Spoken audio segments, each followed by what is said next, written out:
There's more to being a Buffalo Bills fan than breaking tables. Welcome to the More Than Breaking Tables podcast, a show about what really makes up the greatest fan base in the NFL. We're talking football with experts and fans from around the country. Here's your host and proud member of Bills Mafia, Connor Kobus. Hello and welcome to another episode of More Than Breaking Tables. Connor Kobus here with my partner Pasquale Maggiore. You missed us for a couple of weeks. We had some vacation days to use. It was the holidays, but we're back. We're better than ever, and we're ready for a playoff run from the Buffalo Bills. Pasquale, it's been a couple of weeks since we've chatted. Where do you want to begin this episode? Yeah, first of all, let's not get the 5 people that listen to this program high expectations about like any kind of goodness that they're going to hear for the next 30 minutes. So let's be more realistic here in 2026. Okay, well, I'm going to say that number is closer to 8 or 9, but I'm excited about it. And lots to unpack. Final game at HighMark, the close Eagles loss. Did you go to the final game? I did, yes. I was in my season ticket area. I did not move around. I moved around in the second half, actually, but yes, I was able to sit in my personal seats. If you see the background on the frameage of whatever we're doing here, you can see those are my seats. Now, did you get all the collectible stuff they gave out to the fans? The coins, there was a bunch of stuff. Did you get that? Yeah, I got the coin, I got the towel, and I had my M&T Bank debit card ready to go to walk into the Bills store and get a Matthew, Dominic, Luciano, Joseph, Milano throwback jersey, but I did not see one. Oh, I'm sorry to hear that. What do you think of these fans with the quick turnarounds trying to make a profit of these coins that are selling them on Facebook? Yeah, scumbags. Yeah, like it's a momentum item. Like, hold on to it. Maybe 30 years down the road if it's something. But, I mean, I see all this stuff being popped up on Facebook Marketplace. I'm like, come on. Like, it cheapens the whole thing. And, you know, people talk about making themselves better people for the new year. You know, lose weight, not swear as much, get off of social media, do whatever you need to do. My new thing is going to be, I'm not going to think about things. I'm just going to pull the trigger because at the Eagles game, went by the TSE tent, you know, the memorabilia people that are affiliated with the Bills. Yep. Doug Flutie mini helmet. Said to myself, I'm going to buy this. I'm going to put this in the very shelf that's over my right shoulder here. And maybe I'll just wait till next week because my friend I was with, his name is TJ, talked me out of getting that helmet. So sure enough, rolled up to the stadium this week, went to the TSE tent. Hey, got any of those Doug Flutie mini helmets left? Nope, all gone. So this is what happens when you wait, you delay. So in 2026, I am going to jump on things like I have never jumped on things before. And I love that. They say he who hesitates is lost. When you got something in front of you, you got to pull the trigger. That being said, if 2 tickets to the Jacksonville game for free became available, would you go this weekend? I really do want to go. I'm not even like exaggerating or being sarcastic. I totally want to go. With the weather that we've been experiencing in Buffalo since like the middle of, I can't talk tonight, since the middle of November, I really just want to go somewhere that's going to be more than 60 degrees, even if it's only for 18 hours. You know, I might do the Smokey and the Bandit drive down, go watch the game and drive back, but we'll see what happens. I don't know. It's not looking promising right now, but I'm still holding on hope. It's not the tickets, it's the travel. You know what I'm saying? Yeah. What did you think about the whole experience? I mean, the Jets game was a nice, if it is, and I say that caveat if, because if things break a certain way, we could host an AFC Championship game, would need a lot of upsets. But how did you think the Bills did for the send-off for the final regular season game in HighMark, which we call the ref, by the way? Yes, I was fine with it. Didn't understand the choice of anthem singers at the beginning of the game, though. Made the joke, like, was Cammy Clune not available? Is Tom Sartori out of town? Even Eric Van Houten, where is he? Oh, yes. Yeah, I'm not I forgot about him. I would like to have a closed-door conversation with the person that organizes in-game entertainment because I'm not happy. I absolutely love the halftime show, but I feel like the pregame show they could have did a little bit more. I love the video they've ran all season to get the players on the field and all that other fun stuff. But I think they could have went a step further with it and maybe added a little bit more nostalgia. Yeah, and I mean, no Josh Allen, no problem for the Bills. We talked about how awesome it must be for Mitch Trubisky being the backup quarterback. He came in there and looked like the next coming of Joe Montana, lighting up the Jets defense, which everyone's doing this year. So that was a fun game to be at. A lot of touchdowns for the Bills. And just, we talk about the Dolphins being behind the Bills and where they are in the division. But it seems like the Jets, like this drought they're on, could last another 3 to 4 years. Yeah, a couple things. I like how you call him Mitch. I go with Mitchell. I call him Mitch Trubisky. Yeah, you're on a first-name basis. Yeah, we've never hung out. He's a backup quarterback, so we're going to go with Mitchell for that. But funny story, you want to rewind to last year, had a conversation with my account rep for the new stadium, and I asked him flat out, any chance that we cannot allow any Jets fans in the new stadium? He could not give me that assurance. I almost walked out of the meeting, did not sign that PSL, but, had second thoughts. I'm like, somebody else might grab this. So, if I have to tolerate a few Jets fans in the new HighMark Stadium, I will. But like you said, there's no way this team is going to get any better anytime soon. They are, without a shadow of a doubt, one of the biggest embarrassments in the NFL. And we'll talk about the other embarrassment, in my personal opinion, the Jacksonville Jaguars later on. But yeah, the Jets fans, horrible. Just all around terrible. We know what it's like going 17 years without the playoffs, but at least there was competitive seasons in there. We were like a game out of the playoffs. The Jets just look like a dumpster fire. They have some picks. They don't know what they're doing at quarterback. So who knows what the future's in for them. The Bills, on the other hand, I want to take you back to the Philly game and talk about the situation at the end of the game where we came back. Personally, I agreed with McDermott's decision to go for 2 to win the game against the Eagles. Did you like that call, or would you have rather him kick the extra point to go into overtime? Yeah, 100%. 100%. You got to go for the win there. Yeah, absolutely. We had the momentum. That's a play Allen makes 9 times out of 10. He didn't make it, and we have to live with it. But I can say nothing but good things about McDermott this season for the last 7 or 8 games and how the defense has looked given who we have. And I think that's going to be a strong point on this playoff run, is we don't have to worry about shutting down a Kansas City offense in the playoffs anymore. Yeah, I'm not one of these people that second guess everything that Sean McDermott does.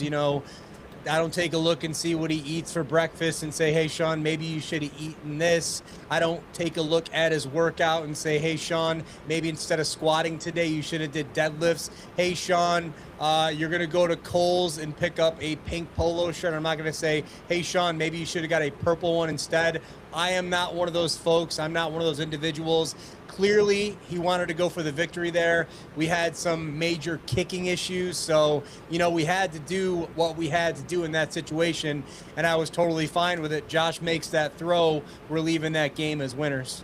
Exactly, and if that throw's made, the whole shakeup is different, and we're going to Pittsburgh this weekend to play the Steelers, who had I'm excited about the Steelers. I know you're a fan. They had a big win against the Ravens. Rodgers back in the playoffs, so I'm excited for the playoffs to start. One thing I'm not excited about is McDermott leaving players in the game when we were up 30 against the Jets. Hairston's now injured.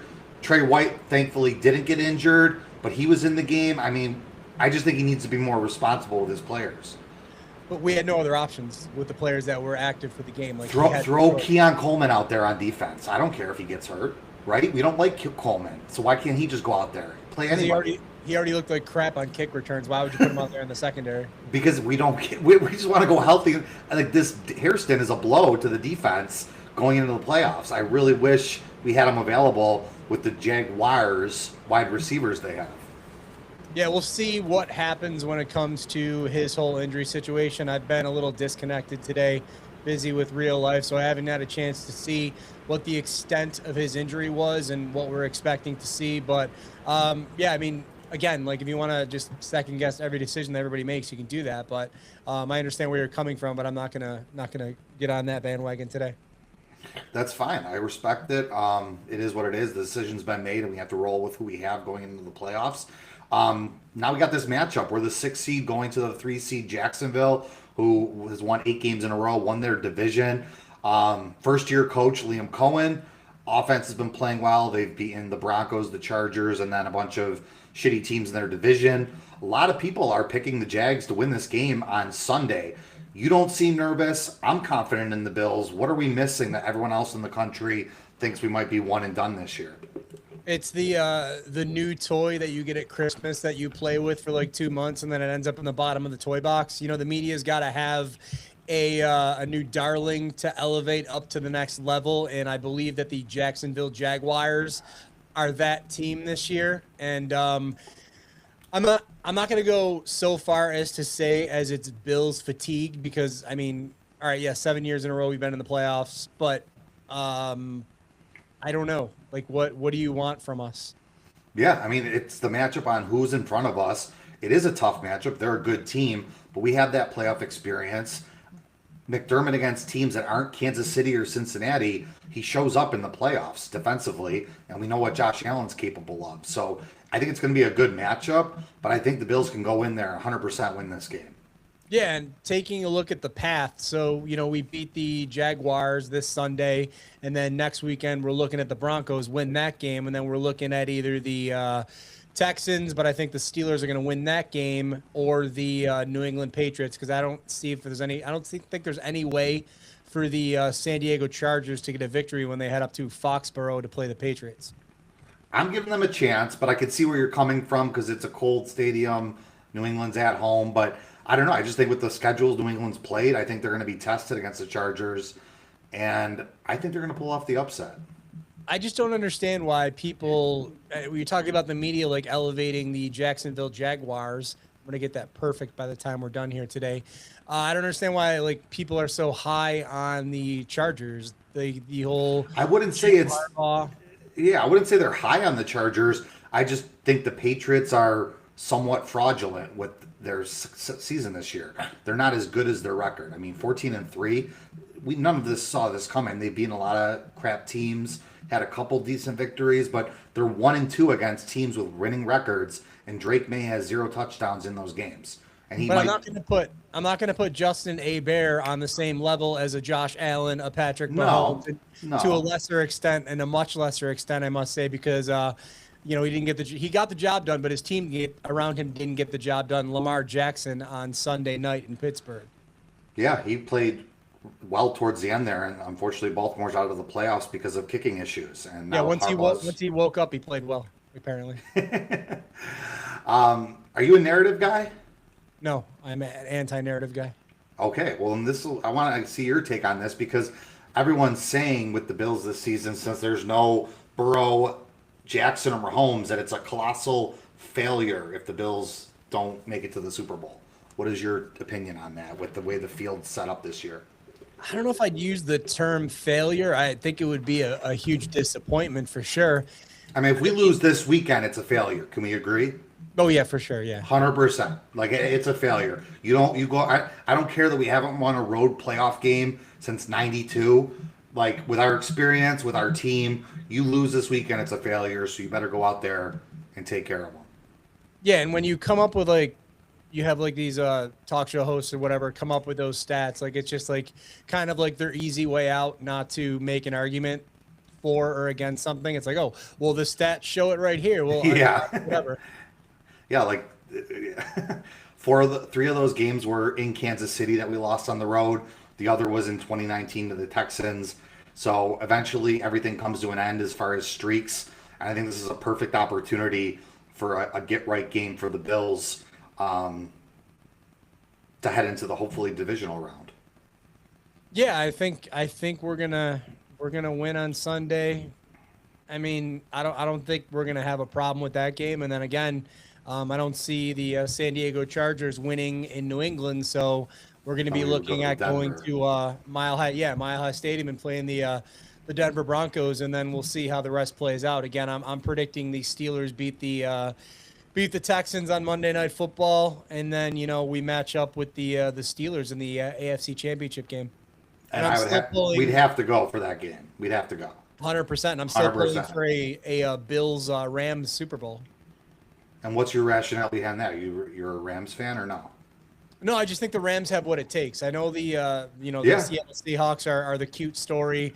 Everybody loves Sam Darnold all of a sudden. They don't want to talk about his flaws. They just only want to talk about his positive aspects, which have been decent this year, whether it's the coaching, whether it's a system, whatever. I'm not really sold on the Eagles. We saw them live and in living color here. I feel like the most battle-tested team with Stafford and McVay. The Rams would be the my favorite when it comes to the NFC side of the coin.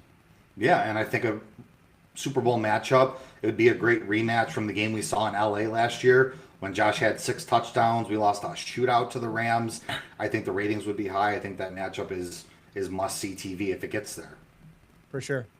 James Cook, rushing title champion. You excited about that?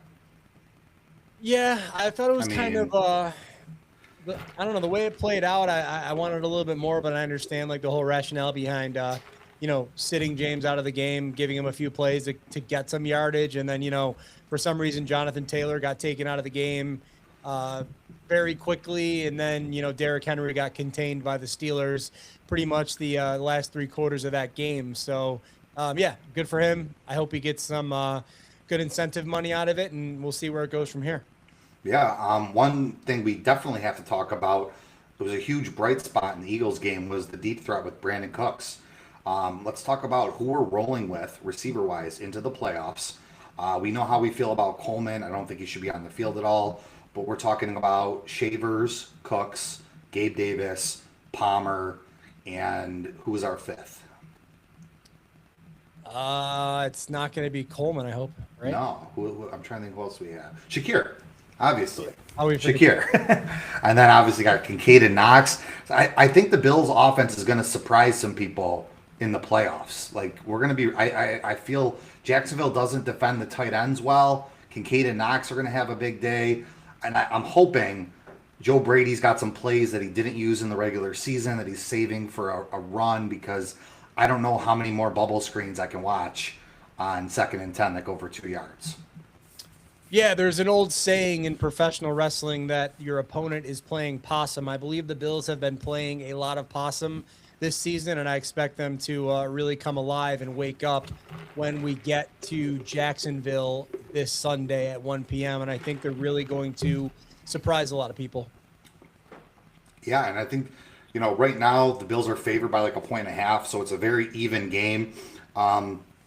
You mentioned it well. I think the fact that there's so many teams that haven't been in the playoff, or so many new teams in the playoffs this year, I think people do have that fatigue where it comes to always talking about the Chiefs, the Bills, the Ravens. They're looking for that new team flavor of the week. Could be the Patriots, the Broncos, the Jaguars. So I really think this sets up perfectly for the Bills to make a run. And we know how elite Josh Allen is in the playoffs. Yeah, and I'm not sold on Bo Nix. I'm not sold on Trevor Lawrence. I'm the most sold on Drake May for sure. I think he's shown the most out of those 3 players. Obviously Bo Nix has the benefit of being coached by Sean Payton, Mike Vrabel, better than average NFL coach, and this new guy, what is his name, Liam Cohen for the Jaguars. He was a great offensive coordinator, whatever. And now he's like the flavor of the week as well. So we'll see, what happens here. But I think that experience is going to hold out, and I'm very confident that the Bills will do what needs to be done to get to the AFC Championship game and beyond. Yes. Obviously, we're locked into the Bills game. Which of the other 5 wildcard games are you most interested in watching from both conferences? Definitely the Monday night game between the Steelers and the Texans. I want to see the Rams game because once again, I'm pulling for them. And I don't know. I mean, all the games will be on regardless. So it'll be just a matter of, what else I'm doing in the house. Yeah, I'm excited to pull against the Eagles when they play the Niners. They had a good NFC Championship game a few years ago. I'd like to see them get knocked off. I'm just sick of what did you think of Nick Sirianni taunting Bills fans after they won that game? Like the way they won that game, and you're going to talk shit like you did, like you lucked out. And I don't know. I just think that guy's corny. He's an idiot. Yeah. Yeah. I mean, and I have an issue with people saying he's from Western New York. Personally, I consider Jamestown being more Pennsylvania than I do Western New York. So, you know, if you want to say Pennsylvania, like you want to say northwestern Pennsylvania's Nick Sirianni, go ahead. But I'm not a big fan of saying Western New York's Nick Sirianni because, again, Jamestown to me may as well just be a whole different planet. Yeah, definitely. I agree with that. And hopefully the Eagles go down this week in the playoffs. Can't believe it's here. This year has flown by. It feels like that Baltimore game that kicked the season off was not too long ago, and it's been an up and down season. We finished 12-5. The Bills, out of the four major sports, have the best record since 2020. Best team, record-wise, in all four professional sports. Yet we don't have a Super Bowl, so I think it's time to add some hardware to that collection. Yeah, and it's definitely been to it's definitely, I don't know, like my major issue with a lot of Bills fans is just the up and down nature. Billy Joel had a great song, Go to Extremes, and I just get really annoyed and just aggravated with, you know, some Bills fans and their emotions, and I'm ready to just kind of get to the playoffs and see where it goes from here. Yeah, I mean, I was listening to callers on GR on the ride home, and you don't know what you're going to get from somebody. I've seen people very optimistic, like, book it, Bills AFC Championship. Then I heard a caller like, I can't trust Josh Allen, and I'm like, where's this coming from? So, you know, everyone, let's just realize the team that we have and the potential we have, and go in. We should be feeling pretty good about every playoff game that we play in, knowing the fact that we have the experience and we don't have that team waiting in the wings that we can't beat. We can beat all these teams.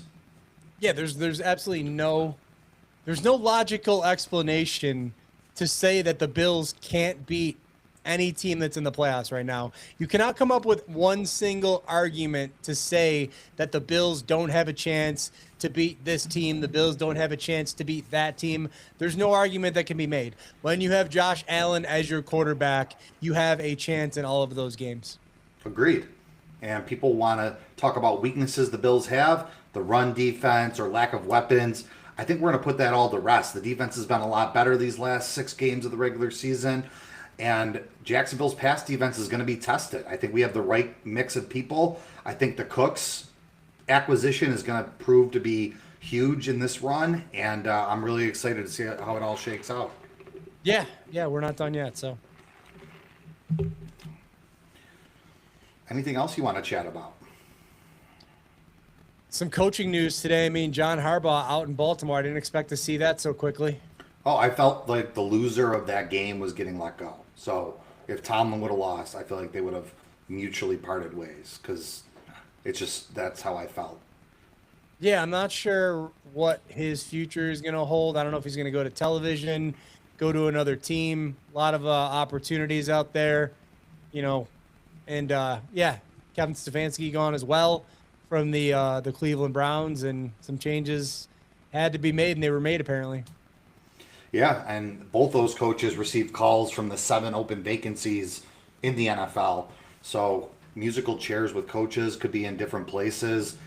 No idea. But with the Ravens, I feel like they had to make a decision between Harbaugh or Lamar Jackson, and they chose Lamar Jackson. So interesting. Yeah, and I think a lot of the people that came up with these theories that the Ravens were going to trade Lamar Jackson just because of his cap hit or whatever, I think that's just asinine conversation.